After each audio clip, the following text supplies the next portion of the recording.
We've heard some really rich commentary already, and you're about to hear from a couple of incredible panelists here too. When I was first asked by Pete to moderate this panel, the first thing that I was really thinking about is the power of relationships, because these are two of my favorite people who are about to speak to you, and how the reason why these are two of my favorite people is I have such deep trust for these people because of the work that we've done together over the years. And you already heard in their bios about the extraordinary work that they have done. They're two of my teachers in a lot of this work too. And I know that we have shared values, right? So you're gonna hear a lot from them, but I'll just say that we worked together on some Farm Bill issues. Lorette has been one of my teachers on the Farm Bill, as well as Kathy, who's in the room, and Brad and other people on the Farm Bill and other federal food policies. And we've also worked beyond the Farm Bill on other issues, like with Eric and with the Rural Coalition on the U.S. Food Sovereignty Alliance and other initiatives that are grassroots groups taking action on things besides the Farm Bill and beyond the Farm Bill. They both definitely influenced a lot of my work at Movement Strategy Center. And being grounded in shared values is what actually allows us to articulate a shared vision of what we're moving towards. Jose talked about the need for us to know what outcome we actually want to achieve, so we can figure out who needs to lead in order for us to get there. And it's once we have that shared vision that we can actually develop strategy and a host of strategies and hone in on those strategies to allow us to get there. So I think it's important to keep in mind the foundation of shared values, that shared vision, so that we can develop these kinds of strategies. And we know that there's no one organization or network or alliance or even sector that can do all of this work in isolation. We know that it's going to take all of us, and so we've gotten to hear a lot of the cross-sector thinking, and we'll be hearing more. We absolutely believe in the importance of cross-sector thinking, and also in the power of intergenerational thinking and intergenerational learning. And that's why it's so important to me to attribute these two people and the many political ancestors on whose shoulders we stand. But as a movement, to also know that if we're going to go somewhere together, we have to know where we've been, and we have to know where we are right now.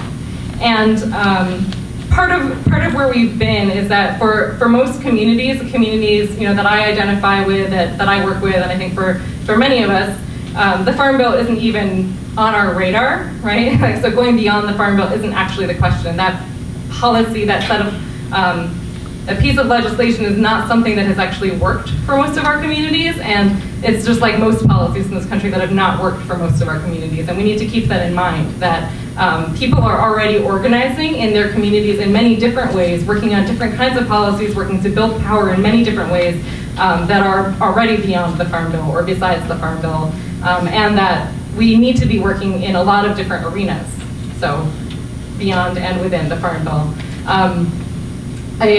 I was thinking about Jose's power soccer. I had never heard that before, and just thinking about with any game that you're playing, whether it's soccer or whether we're thinking about our movement ecosystem, the important thing for us to know is what our right roles are, right? Like who needs to be in front at different times, who needs to be supporting them, who needs to be defending. And for all of us and the roles that we play and in our organizations and who we are as a society, each of us has different roles to play, and sometimes leading in different arenas and sometimes supporting in different arenas, being strong allies in different arenas. And that's how social movements are won, right? It's by knowing what your role is and knowing when to lead and when to step back and really support.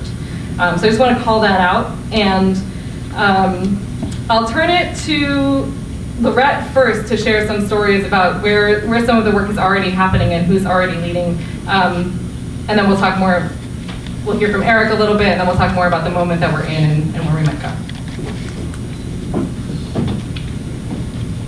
Thank you so much, Navina, and thanks to you, Harriet. It's really good to see you, and everybody here, and to IATP for your incredible work. Thanks, Pete, and all. I don't usually do PowerPoints all that much, but I thought it was really important that you could actually see something about what I'm talking about, and by that I mean the relationships among the members of the Rural Coalition and who the actual people are, because that's really central. It's people, it's been great working with Navina over these years and all of our colleagues.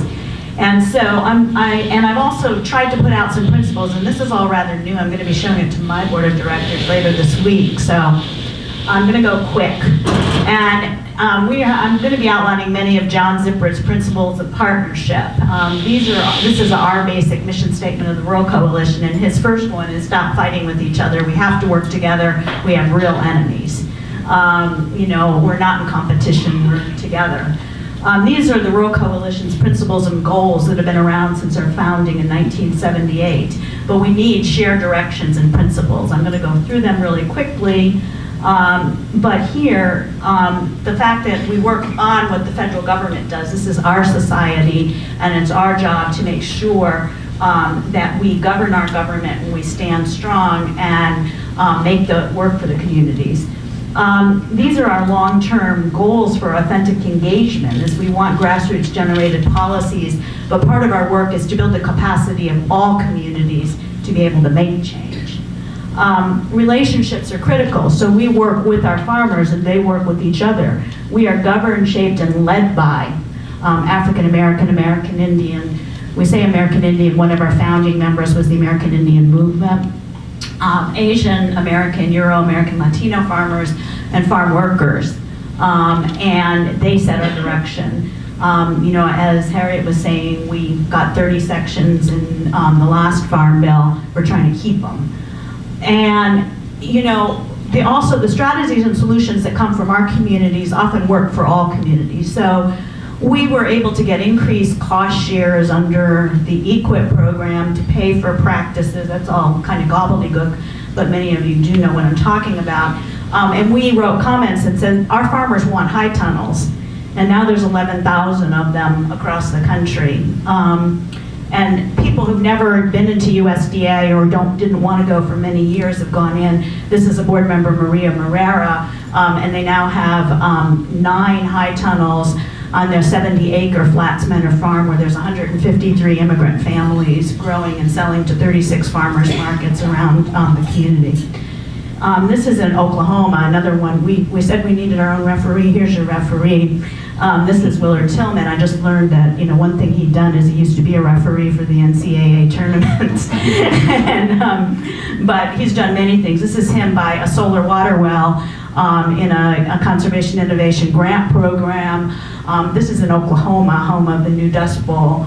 And what he had to do, because he had to come up with the money to pay for this, and then get reimbursed for it later. But this is the training, because it's a training site, and the woman there, this is her land, and they're going to be able to grow maybe $10,000 to $14,000 worth of vegetables on that and show other farmers how to use it. People and relationships are crucial. The one with the pig is in front of USDA in 1992, the Caravan of Black Farmers. Over on the right is Carlos Morentes, who's now the North American coordinator with Dina Hoff of La Via Campesina. Those are board members. Cleo passed away a number of years ago, but sometimes you have to work together to make change. If you don't encounter resistance, what you're trying to do probably isn't really transformative. Things don't look winnable, but over the last number of years, in the claims processes for discrimination, we brought a couple of $2 billion back to the communities. And we're still working on the Hispanic and women's. There's still injustices in the last couple of processes going on, but it's not nothing. Movements are made of real people. That's Bob Nance, who's a civil rights leader, Rudy Arredondo, a board member, and John Zippert, who's our board chair. Quick facts about John Zippert.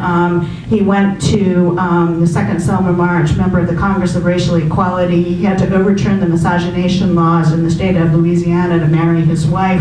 He now has 3 kids and 11 grandkids, and runs the World Training Center for the Federation of Southern Cooperatives, and has filled out over 1,000 claims package, 95% of which were successful in Pickford 1. That's $50 times 95% of 1,000 claims. Similar number in the new one. John's a force of nature with a very long FBI record. The last time I saw him was about a week ago. When the Summit to Montgomery March came to the U.S. Capitol, struggling for voting rights, Reverend William Barber of the North Carolina NAACP was speaking there, and Reverend Charles Steele. And they're going to be doing that again for the 50th anniversary of Bloody Sunday, a caravan to Washington, and it's a time to join. They're calling for a voting rights amendment. If we're going to actually change policy, I think the point that Patty made at the end of the last session is incredible, is, we've got Citizens United and so forth. Having people vote and in our communities is essential if we're ever going to secure the power to change policy, and so it's a struggle that's going to benefit all of us. And it's a struggle that's an old one, but remember the 1965 Voting Rights Act didn't pass by itself. These are our communities coming together, teaching each other.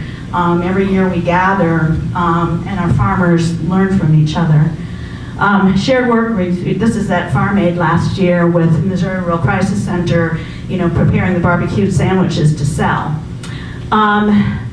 Struggles are nourished by the relationships. There's Tirsa Moreno and Ben Briquette at La Via Campesina gathering, and nourished in connection. There's our good friend John Kinsman, who just passed away at the age of 94, Family Farm Defenders. And his work and leadership was essential to not only dairy farmers, but civil rights and so forth. And here he is connecting with communities, and that's Rural Coalition and NFFC and the other members of La Via Campesina. And it's essential to the planet. Our strong roots come, as Navina was saying, from the history. This is Georgia Good Rural Advancement Fund that was founded by A. Philip Randolph and Eleanor Roosevelt, working with the National Sharecroppers Fund, and it's still around. It's the oldest of our organizations, almost 80 years old. Farmers and farm workers working together. The organization springing from shared roots. In this picture, the woman in white in the middle there is Christine Chavez. We got a farm worker coordinator now at Department of Agriculture, and she's Cesar Chavez's granddaughter, working with our board member, Lily Trevino Salceda, and others to form the National Alliance of Farm Worker Women. They're working on justice for women, particularly on the issues of sexual harassment. I'm almost done. This is a map of of the percentage of free and reduced price lunch, the highest percentages. It doesn't show the urban areas, but it's an indicator of poverty, the red areas. And if we're going to make change, and Fresno's in there too, and we have members with the Hmong farmers out in Fresno, we've got to link all of those communities together. And so, even in the darker areas, which are, relatively better proportion, we need the power of all the communities to work together if we're going to get any of the things done that we want to get done. And so one of the things we're trying to do is build cooperative structures, multiply our skills. An example is the Getting Our Act Together of the Farm Bill. We work with Community Food and Justice Coalition, also Live Real, and NFFC has been a close partner here. And we've been meeting for almost 3 years to share strategies. We've done hundreds of letters, lots of calls, and we're trying to learn about policy, what's cloture, because we need those for every struggle. Policy analysis to the Black and Hispanic caucuses, but a new generation of leaders and relationships with members of Congress. That's critical. Everybody has to do that. And finally, these are the issues that we're now going to work on. There are comments, ag appropriations. The Extension Indian Reservation Program, we need help. There are 33 extension agents for 500 Indian reservations. $3 million is all that there is in that program.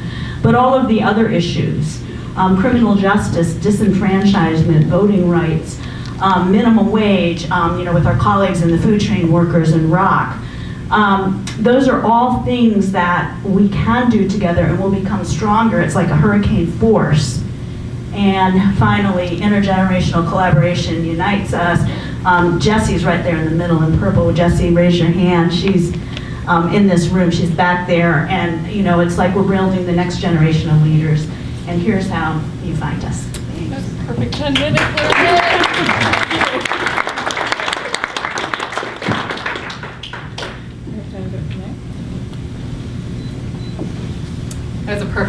minutes on Lorette's part, so we're going to just turn it right over to Eric to share a few minutes of his work and wisdom with us too.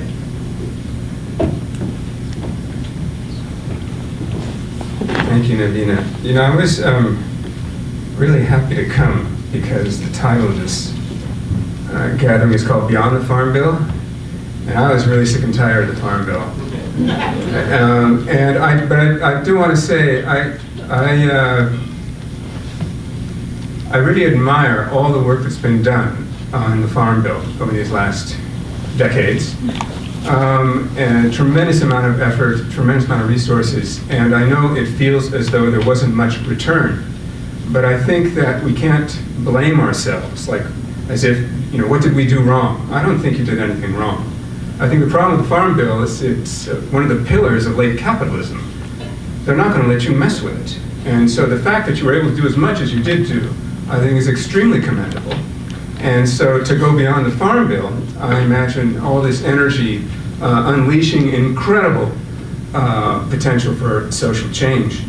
Fred started off, I'm going to resume a little bit of what happened, of what I heard today, because I came without a presentation, because I wanted to listen, and I didn't want any preconceived notions. And what struck me was when Fred started off today talking about productionist agriculture and the new agrarianism. And I think that's true. I think those are the two big paradigms. I would modify them somewhat, because I think that productionist agriculture is a euphemism for capitalist agriculture. And we need to be very clear about that. This is not just capitalist agriculture, this is a capitalist food system. And so it's going to act the way capitalism acts. Now, luckily, we know a few things about capitalism after having studied it for some 200 years. And I'll get into that in a moment. The other thing is about the new agrarianism. I think it's no mistake that we start a conference like this off talking about the new agrarianism, given where we are, given the history of IATP, given the demographic in which we find ourselves. But I also think by listening to the rest of the conversation today, we're also beyond agrarianism. In other words, we're agrarianism integrated within a larger food system perspective, in which clearly, you know, workers and consumers are also part of what this new agrarianism might be. Fred, I'm not trying to pick on Fred, he's just very provocative, but he talked about the food system's failure and sort of invoked Jared Diamond. The food system is clearly failing for people, but I think we have to realize that it's not failing in terms of its own logic. It's working precisely as a food system in a period of late capitalism is supposed to perform. It's supposed to create monopolies. It's supposed to centralize market power. And it's supposed to financialize. That's one of the characteristics of late capitalism, is that you don't make your big money by producing things, you make your big money by squeezing the wealth out of somebody else's production and then betting on it. So that means that we can't fix this system, because if we fix it, it's still going to be the same system. So I don't think it's broken. I think it's working the way it's supposed to, but it's certainly not working for any of us. And I think this is really brought forth when Kwame Mensah spoke about Detroit. I mean, Detroit is an emblematic example of the failure of people, of how the system works. I think the lessons from Detroit are that food insecurity is really a reflection of a much deeper systemic disenfranchisement. The problem is beyond food security. And to see the structural foundations of food insecurity, we need a racial lens. And I get that from what Kwame said. We cannot understand how the system works unless we use a racial lens. And I think that this is really driven home when we look at that food workers suffer the highest levels of food insecurity in our system. And so we also need a class lens as well as a race lens. Most of those food workers are people of color. They're the worst food insecurity of everybody in the country, rural and urban. And they're primarily poor, underpaid workers. Now, all of this basically ascribes to what Harriet Friedman and Phil McMichael call the corporate food regime. Think of all of the rules and all of the institutions which govern our food. That's the food regime. We're in the third historic food regime. First one was the colonial regime, produced cheap food so the North could industrialize. The second one was post-World War II. The North begins to overproduce, has to destroy the food systems in the global South, and the flow of food is reversed. Now the food flows from North to South. We're in the third regime, it's the corporate food regime. It's much more complex. You have Cargill, for example, who is the largest grain processor in Brazil, exporting soy to China, so that CAFO's owned by Smithfield Tyson can be fed. So it's much more complicated. So the only what I think that clearly we have to go beyond the Farm Bill in terms of we have to go beyond simply looking at policy. Something this big can only be countered with what's called a counter movement. One of the things about capitalism is it always goes through two phases. It goes through a phase of liberalization and a phase of reform. Liberalization, everything's privatized, things get monopolized, but it always stops short. It has always stopped short in the past because reforms have been introduced before liberal markets destroy the social and the material basis for the reproduction of capitalism. But they don't get introduced just because reformers have a good idea. They get introduced because there's a strong counter movement. People can't take it anymore. And so they force reformers to institute reforms. And clearly that's what happened with Roosevelt and the New Deal, which was an example of these counter reforms. We're in another period of neoliberalism. It's clearly breaking society and breaking the planet. And I think that the food movement is one of the important expressions of a counter movement to liberal capitalism on a global scale. So that gives us a number of big challenges, I think. And one is precisely how to build a strong movement, how to build alliances. There's reasons why we're divided. If there weren't, we would be together, and we're not all together. There's some very deep divisions within the movement: race, class, gender. Thank you. Yeah, sex brings us together. Gender pulls us apart. But I think if we're talking about building a strong movement, clearly we have to build it based on those parts of society which are most negatively affected. So clearly farmers are negatively affected by this food system, by the corporate food regime, particularly family farmers, mid-sized farmers. But they're in the minority. They don't have enough of a demographic to have any political power. So they have to build alliances with consumers. But we have to go beyond just consumers. Let's look at that, because the consumers are the majority. But let's look at the majority within the majority. And who is that? Those are underserved communities. Those are people of color. This country will become a country of people of color by 2050. It will be the majority. Those people who are losing the most and have the most to gain in transforming the food system are people of color and family farmers. So it seems to me that we have to be very strategic about building these alliances. Which sort of brings us to the village of tents that Jahi was talking about. I think it's a great idea. Big tents are a problem. But villages can be a problem too. I mean, I think the village of tent needs to put a lot of attention to contradict the disparities of power, which we see within the greater food system, and which we see, if not, they will be reproduced within our own movement. So that means taking racism head on, classism head on, sexism head on, and actively dismantling.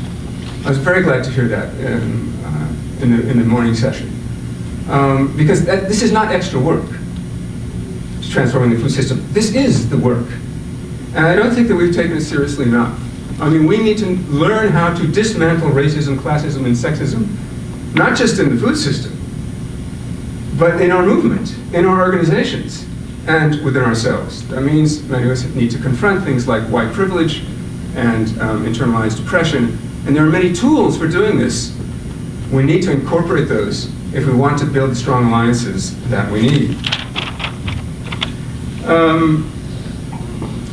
So we have the power of the alternatives which are being built, the practical alternatives. Those are very important, but they'll stay in niches unless we also change the rules, right? And we have the power of ideology. We talked about the narrative. That's basically the power of ideology. And, you know, Food First has been trying to contradict the dominant food narrative of scarcity and we must feed the world for about 40 years now.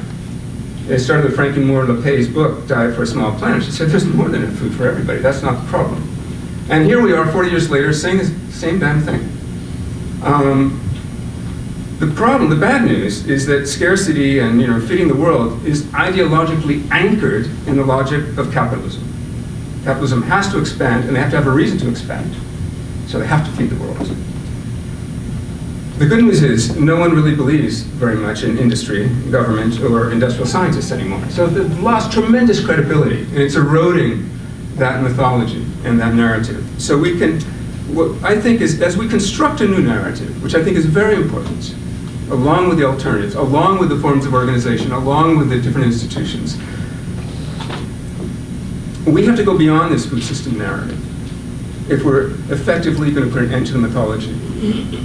In other words, we need a narrative for a counter-movement to liberal capitalism. And it can't just be about reforming liberal capitalism to bring it back to what it was before, because it wasn't that much fairer before. We need transformative reforms. So the critiques and the alternatives which we build in to counter the corporate food regime can not only help us open this larger conversation, it can help us build a new society. We need to be part of an historic counter-movement to liberal capitalism. And the chance is, or the opportunity is, to introduce transformative rather than stabilizing reforms to an unjust system. And I'll end with a quote from Ene Vizcaya, which is the Basque Farmers Union. By the way, Mondragon is not in Spain. It is in Euskal Herria. And it's no joke. Right now, Food First has a food sovereignty tour being hosted by the Basque Farmers Union, and they visited Mondragon yesterday.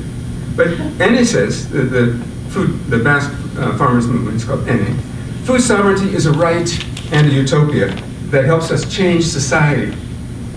It is the right of all peoples to decide on their means of production and what they eat. In order for this right to exist, we must change all the social and political structures that we have today. It is a struggle against the system and a struggle for good livelihoods. Thanks.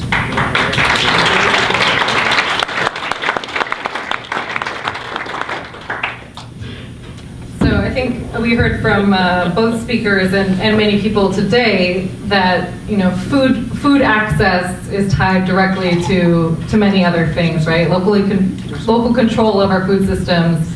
Food access is tied directly to land access, and land access is directly tied to race in this country, and race is directly tied to poverty, and we know that that's directly connected to our education systems, and we know that the list of connections goes on and on and on, and that there's a whole host of really important issues that we need to get at, and we need to, like Eric said, confront within ourselves and in our organizations and in our movements to make change. I do want to make one addendum to the new agrarian systems comment, and Fred, you were one of my heroes for a long time, but I respectfully just want to say that for many of our communities, including indigenous communities and immigrant communities, it's not a new system that we're trying to put forward in the last 50 years. It's something that we've been doing for hundreds of years, and I think that it's important for us to acknowledge that that work is happening all over the world too, that we're in a co-learning process with our friends in the Global South and within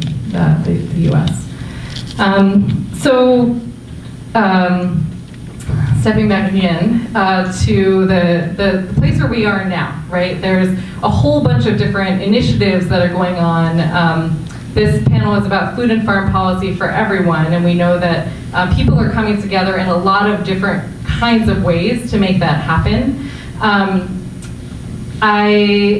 I wanted to pose the question to this group around the kinds of tools that you're seeing, or the kinds of collaborations or alliances that you're seeing that are actually building some momentum for us to actually get to a place where we can have food and farm policy for everyone. So I kind of wanted to just open that up to the group for a little bit of discussion. We have about 20 minutes for that. I know that there are some amazing groups here in the room who have been using all different kinds of tools, from organizing on the ground to online organizing and using social media and things like that. And I just want to throw that out. When you think of food and farm policy for everyone and how we get there, what are the kinds of things that you're seeing that are actually working right now? Yeah, Michael.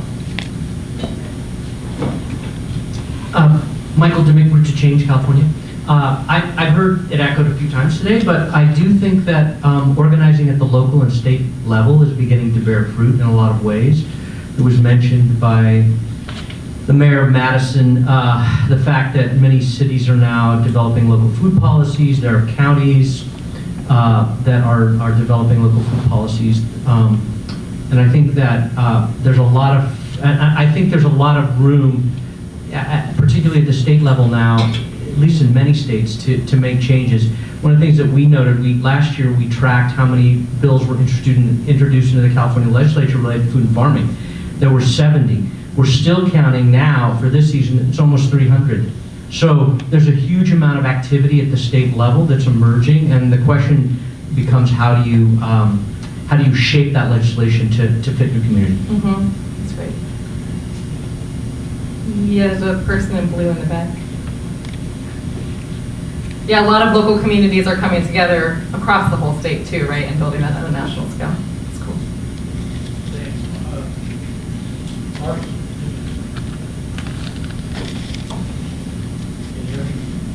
No.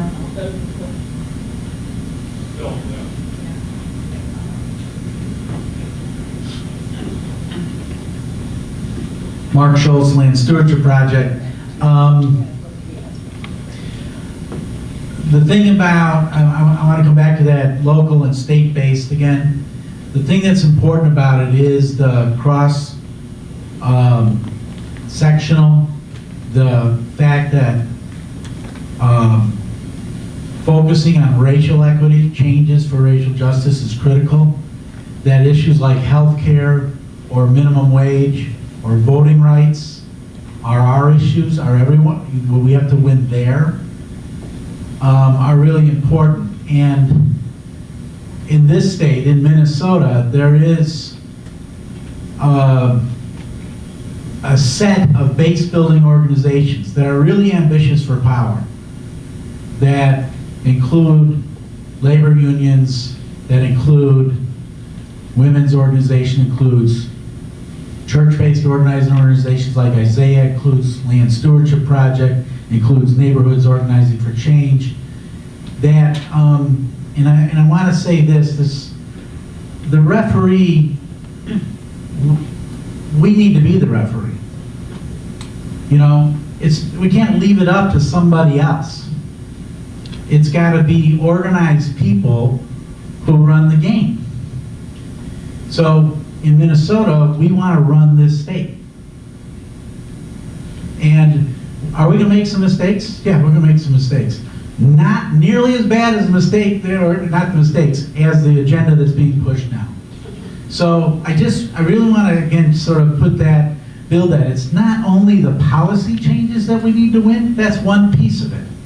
It's how we continuously build our power base, the networks between power bases, and shift the narrative to a different worldview. So it's really on all three: campaigns, base, narrative, worldview. And it's really hard to do. We have to organize differently. We have to build strategic relationships that challenge all of us. And we have to recognize that we have to go for much larger change than we've been used to. Thank you. Let's take one more comment from comment. Yeah, I do. Thanks. Richard Island from the American Sustainable Business Council. So I wanted to reiterate the natural alliance we have with small businesses. So I haven't heard much about small businesses today. And the farmers that we're talking about, they're all small business people, I think. So they're organized as cooperatives, or they're sole proprietors, or they're an LLC, but they're business people. So I think it's important to connect that dot, and that's a natural alliance. And it might be a different way to frame this, because again, there's power in adding that element to it. And secondly, as you all know, one of the greatest movements in America is the local food movement. And let's not get into a discussion about what local means or doesn't mean right now. But in every major community in the United States, restaurateurs are one of the fastest growing sectors of the economy. Go to any town, Minneapolis, Denver, New Orleans, Fresno, wherever you go, people are opening restaurants. And many of those restaurateurs are young people, they're millennials, and they're very interested in these ideas. And that's another natural constituency. And I know someone's here from the slow food movement, that's another natural constituency. So I think that, you know, if you think about roles, people who are in the business of serving food, they have to get it from somewhere, obviously, and their values have to be consistent with those that we're describing here. But rock and raise are two natural allies, and I would, you know, so ASBC is happy to participate in making some of those connections. So one more comment right over here.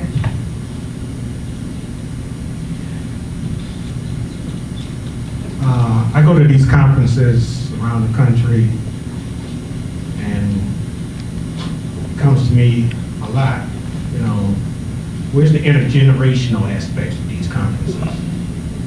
Where are our children at? Where are our grandchildren at? I don't see them in these conferences.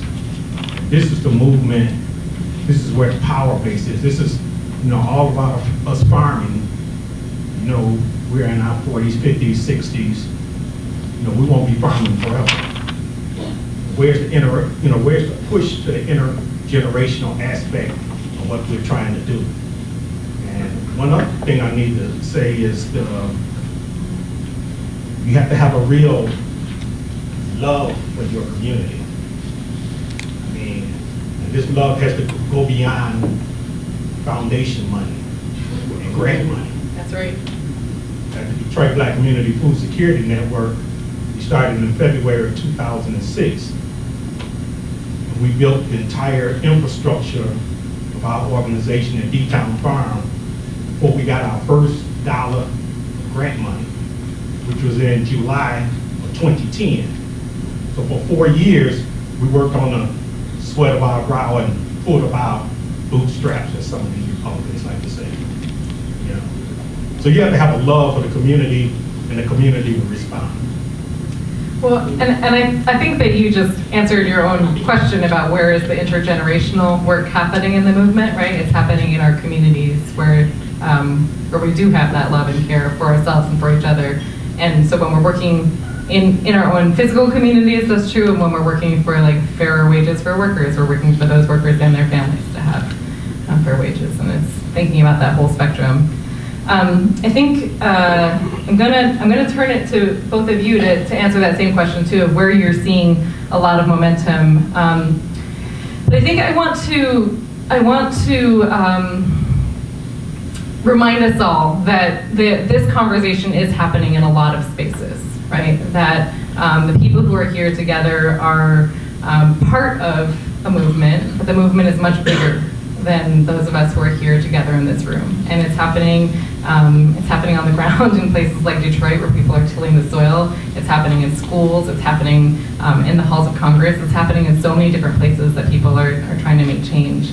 And there's some pretty amazing new organizations that are out there that are you know, filling in the gaps where that we have seen gaps. And one of the ones that I just want to bring into this room, because I haven't heard many people talk about this, is Food Policy Action, which is now developing a scorecard that is basically rating Congresspeople on their food votes. So somebody spoke about you know, wanting Minnesota to be run by the people who actually share our values. When we're talking about holding the people who are making decisions for us, we want to make sure that they're sharing our values too. So Food Policy Action is an organization that's scoring people. In the longer run, we want to make sure, like Lorette said, we're cultivating the leaders that can actually, you know, run run for Congress and be in leadership, and people who share our values too. And thinking about the spectrum of strategies that we need, from reform to resistance to really creating like very real solutions, very real alternatives to what we have right now. We need to be thinking across that whole spectrum. of things. And there are a lot of spaces where people are having this kind of conversation. But again, as we're developing, like, what is the narrative that we're putting out there, that narrative needs to be coming from the people who are both most affected by the problems with our food system and have the greatest stake in benefiting from the kind of transformation, because those are the people who will actually fight for the long haul, who are committed to their communities and to their families, and who will actually make that happen. So it's up to us to ensure that we support that leadership and we all work as allies with that too. So I'm going to turn it to Lorette and Eric for a few final words on where you're seeing the most energy in the movement and what you think is possible for food and farm policy for everyone.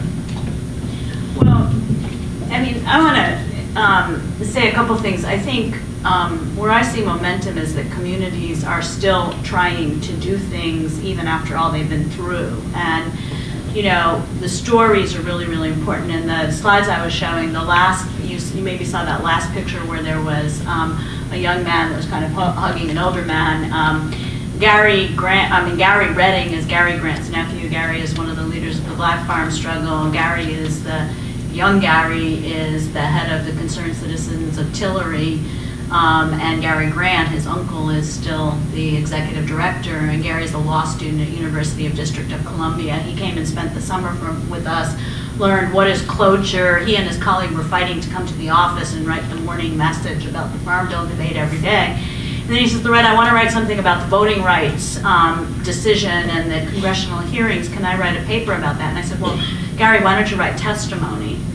And Gary said, I can write testimony? And I said, for sure you can. And he did a statement on behalf of the Rural Coalition. He wants to run for governor of North Carolina one day. And, you know, he was at the University of District of Columbia Farmers Market with Rudy Arredondo, who's one of our board members, is Latino farmers selling in the District of Columbia.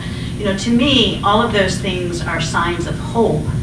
But on the other hand, I want to say, how hard it is. You can talk about food policy councils and you can talk about all these issues, but you know that solar water well, Oklahoma Black Historical Research Project, Willard Tillman, one of our board members, he got that grant, and the internal resistance within the Natural Resources and Conservation Service, they're holding up payments, you know, for 120 days of money you've already spent. There's no money to pay your workers. And they're trying to stop, and they're saying, well, this is only outreach, it's not really conservation technology. They had this guy showed up at a meeting we were at, and there's a young caterer that does their catering, and his thing is he spends $20, buys a block of ice and carves it. And this person had the temerity to call him up and say, how much did Willard Tillman pay for that carving? You know, that it's a misappropriation of federal funds. That sort of thing happens every single day for all of the board leaders of the Rural Coalition. It's happened at Chukotow and Fresno and so forth. And, you know, so it's also that racism is alive and well, and just the fact that you're still standing. You can talk to John Zippert about the whole city of Utah, Alabama going against a co-op for elderly Black people because it would bring more African Americans into the city to vote, and that would mess up the voting control. So those are very, very real issues, and we have to be working on them. We have to change the dynamic. One thing that LBJ said to Dr. King is, you can have anything you want as long as you have the votes for it. And we have to be working in all of the communities, you know, to rebuild social connections and to make the changes that we need. But I think there's the hope of getting it done. Just realize it's hard.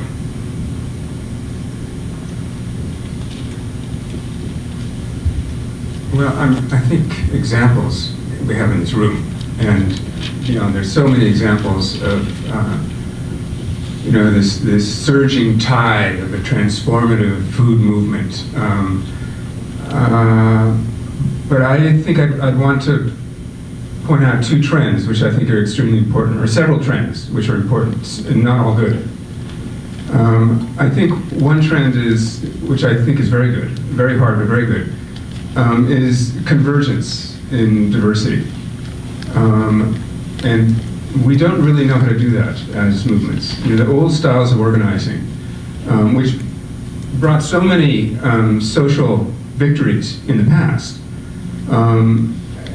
We're fairly siloed, fairly hierarchical, and don't really respond to the social conditions that we have today. So we have thousands of different kinds of organizations representing hundreds of different kinds of interests and movements. And the trick really is, how do we begin to bring these together? And clearly food is one way, which is so basic that it is beginning to help us find pathways to convergence and diversity. Now we know there's obstacles and we have to face them, but I don't think there's any other way to build a movement in today's world. The other is sort of the repoliticization of many movements. I think many movements became depoliticized because the old forms of organizing didn't work. And the simple explanation is that capitalism moved on. And so you have all different kinds of forms of organizing which don't really engage with politics. There's lifestyle politics and cultural politics and this and that, they're all great. But if we're going to change the rules, and if we're going to take back the game, to go back to our metaphor here, we do need to help with the repoliticization of movements, and that's about building awareness. Reconcientización, called in Spanish. And then, and we're beginning to see that, and I think just the term food sovereignty has gone a long way. The term food justice has gone a long way to repoliticizing a lot of, certainly the food movement, people involved in the food movement.